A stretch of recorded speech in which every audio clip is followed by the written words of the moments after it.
ఓడలో ఉండాలి. ఎక్కడ ఉండాలి? నా కుటుంబం అంతా ఓడలో ఉండాలి. ఆ రోజు ఆ కుటుంబం అంతా చేసిన పని ఏంటంటే కలిసి కట్టారట వాడ. ఏం చేశారు? కలిసి వాడను కట్టుకున్నారట. కలిసి వారి భక్తి జీవితాలను వారి రక్షణ కోసం ఆ రక్షణ వాడను కట్టుకుంటూ వెళ్ళారట.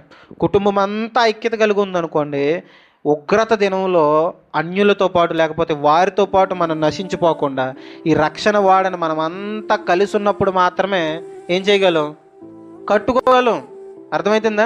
ఇప్పుడు నోవహు గారు ఇంట్లో పెద్ద ఆయన, తనకు భార్య ఉంది, 3 కొడుకులు ఉన్నారు, కోడలు కూడా ఉన్నారు.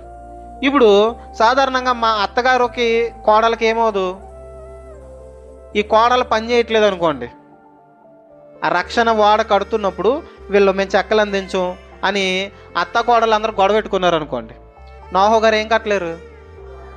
వాడ కట్టలేరు. 100 సంవత్సరాలు కాస్త 200 సంవత్సరాలు అవుతుంది. ఎందుకు? వీళ్ళు తగులు తీరుతూ కూర్చుంటాడు ఆయన. అర్థమవుతుందా? వీళ్ళు తగులు తీరుస్తూ కూర్చుంటాడు కాబట్టి గమనించండి, ఆ వాడ సరిగ్గా కట్టలేరు. వీళ్ళంతా ఐక్యత కలిగి ఉన్నారు కాబట్టి ఆ వాడను సక్రమంగా కట్టారు. వీళ్ళంతా ఐక్యత కలిగి ఆ వాడలో రక్షించబడటం జరిగింది.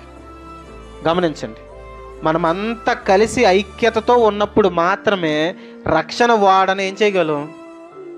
చెప్పండి, కట్టగలుగుతాం. ఇప్పుడు ఆ రోజుల్లో ఆ రక్షణ వాడ నోవహు గారు కట్టిన వాడ, ఈ రోజుల్లో అయితే సంఘం.